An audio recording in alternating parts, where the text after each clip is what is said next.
Hello YouTube, Chris here from Magic Discos. You join me while I'm squashed into the spare room. I need to sort it out really, so much DJ stuff in here now. Just got time for a very quick video, just while my tea's in the oven. Wanted to just have a quick talk really about the speakers I use, which are Alto, excuse me, Alto TS115a active speakers, and they're good, really good. I'm very impressed with them. I think speakers is possibly one of the hardest things to buy when you're setting up your mobile disco rig, because unfortunately like everything in DJing, there is a lot of brand snobbery, and I'd say I've encountered it most with speakers particularly. I went for the Alto ones because the sort of the bang for your buck, I know it's a very cliched line, is very good value for money. Alto is actually a Newmark in disguise. Newmark, a humongous company, obviously doing something right, also got a big market share. And the Newmark stuff I've got is fine. I know perhaps they weren't so good years and years ago, but I think what you have to remember is a lot of people are comparing all the brands to Pioneer, Denon, or Denon, however you wish to say it, and obviously they're loads more expensive. So yes, they're better. They're going to be better, but we haven't all got pockets quite that deep, unfortunately, or can't justify spending thousands and thousands and thousands on our rigs. Although I've probably spent, I don't know how to work it out. I've probably spent loads, right? But maybe 2-3 grand on my rig. But I mean, some of the stuff I'm not really going to use, or I bought naively before I realised that there were better alternatives. I've learned by doing, which we've all got to do to a point. Even though there's a lot of videos to watch on YouTube and what have you, you're always going to make your own mistakes a little bit. So let me just turn the camera around and I'll just run through some of the features on the speakers. I'm not going to turn them on because you're not going to hear them. You're not going to appreciate the quality of them through my phone camera, and then obviously it's going to come out over your phone or your laptop, whatever you're listening to it through. So it's going to give a very false impression. All you're hearing is the quality of your phone or speaker, phone or laptop speaker. So bear with me a sec. Right, I'm back. Here we can see the speakers. I just got these covers actually. They weren't that expensive. They're about £25 each, because if you buy the two it was £50. I think really it's wise to get them, because although it's a very commonly used line, you are protecting your investment. You think these speakers, I think they're about £500 a pair, possibly a little bit more.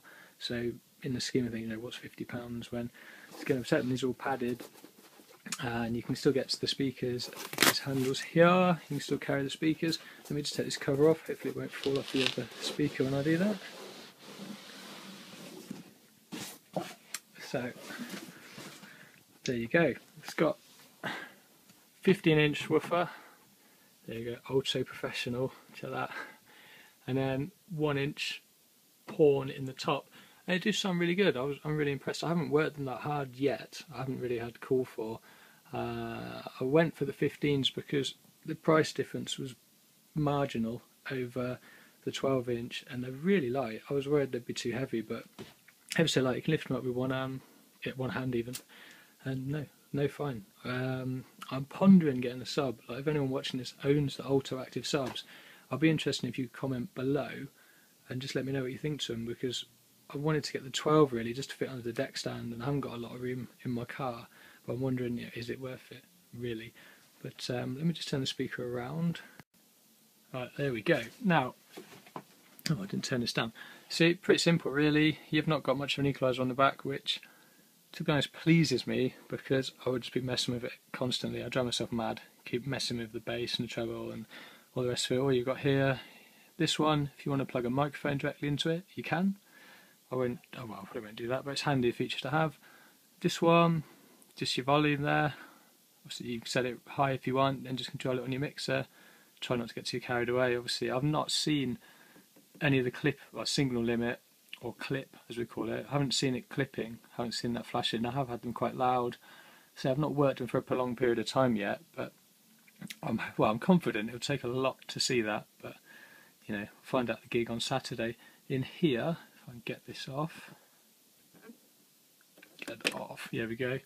It's if you want to run a sub or another speaker from that, you can go out of there into your sub. Just push that back on. It's quite handy having it on there so you don't accidentally plug your input into there as opposed to in there.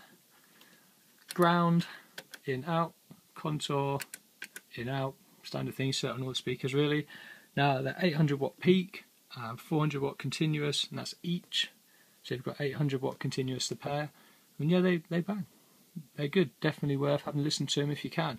I would say do go and listen to the speakers. I did travel quite a long way to go and hear them first, but yeah, go and check them out. Check out Alto. Don't just be like no because they're Alto. Let me know what you think. Comment below if you've had any experience with the speakers, particularly with the subs.